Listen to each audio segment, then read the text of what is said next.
floating bone, so it's not going to be directly attached like you'll see I do with the rest of the spine. However, the root bone is still the parent of this particular bone. So I'm going to choose a spot. Let's say I'm going to put it, let me zoom in here so nice and tight so we can see.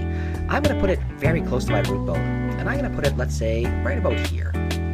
I'm going to click, and once again, I can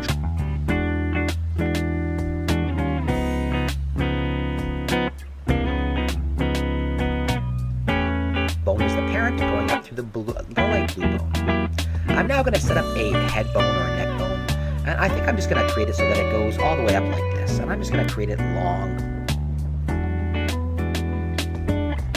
You'll see that it's taken on the name of the parent joint.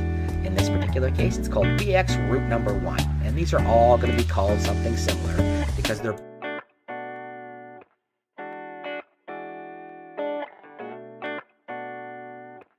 based off of the root joint.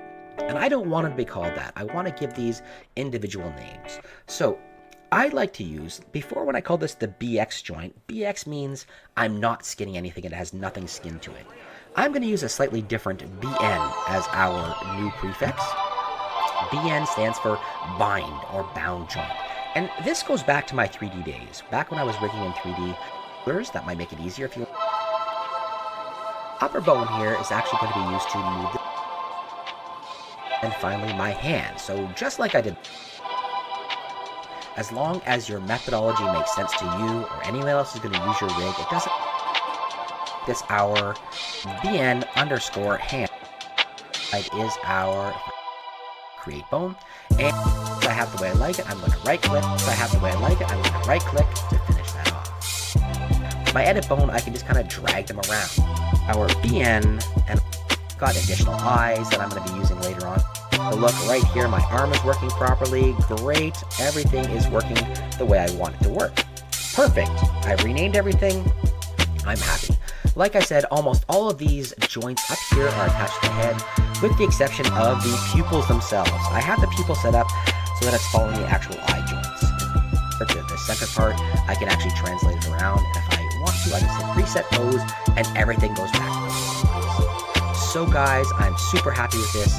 This is our character rig. It's not our rigged character, it is our character rig. In this episode, we went through and we actually created a rig, and hello everyone, and welcome to... Make sure you've got your character selected so it appears in the inspector. Afterwards, scroll down to the sprite editor button. Click that button and it's going to launch a brand new window. This is your sprite editor, and you can just simply dock that wherever you want them. I know how I'm going to animate this character, so I have all my joints in place. Internal and both of those steps today. Auto geometry button, and it's going to launch this brand new panel right here. This panel, let's take a look at creating the geometry first. I'm going to hit the auto geometry button, and it's going to launch this brand new little panel right here. This panel has a number of different options inside of it. Outline detail is the number of vertices we have around our mesh. It's the number of interior components, the number of interior polygons. And weights, with that checked, will automatically generate the weight for our character as well. That means we'll automatically attach the skin, the mesh, to the bones themselves, so it becomes a skin on this particular character. If I say generate for all visible, it'll automatically do everything that's on the screen, which is amazing. Now, there's a couple things. There's a bunch of different buttons here we just talked about, and if you really wanted to, you could change the outline detail or the subdivision, and you'd get more mesh in your character. The only thing you want to be careful of, don't have enough detail, however, your character won't work properly.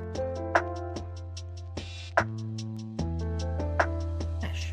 Alright, and we can see how the mesh is divided already. We can see how much details here. If I scrub in here really close, you can see these individual polygons that have now been created in our character. Each of these have an edge, so there's several edges, and it looks like everything is tris. I didn't actually know that, but it looks like everything is triangles. So everything is tris here. It looks like we have 3 edges and 3 vertices for each of our polygons. That's interesting. I didn't know that until right now, actually. I didn't realize that it wasn't quads. It's all triangles. So each of these things are going to allow us to adjust it. If we go to the Edit Geometry button, we can go through and we can change how this mesh looks. If we go to the Create Vertice, for example, we could break up this mesh slightly differently. We can add different things by adding a different... The mesh, if you don't have enough detail in it, to the alpha itself, depending on how, if we've got a gradient of some kind, we want to make sure that we're capturing some of that gradient as well, that alpha gradient as well. Subdivide is the number of interior components, the number of interior polygons. And weights, with that checked, will automatically generate the weight for our character as well. That means we'll automatically attach the skin, the mesh, to the bones themselves, so it becomes a skin on this particular character. If I say generate for all visible, it'll automatically do everything that's on the screen, which is amazing. Now, there's a couple things. There's a bunch of different buttons that we just talked about, and if you really wanted to, you could change the outline detail or the subdivision, and you'd get more mesh in your character. The only thing you want to be careful of is later on we're going to have to go through and we're going to have to make sure that mesh is working properly with each joint, with each bone. If you've got too much detail, then your character is going to be very difficult to paint. It's going to take you a really long time to make sure that the skin, the weight itself, is working the way you want it to work. If you don't have enough detail, however, your character won't work properly. So it's a really gentle balance between those two things. I'm going to leave mine as default, and we're going to check and see how it works. Okay, so I'm going to hit the Generate for All Visible button.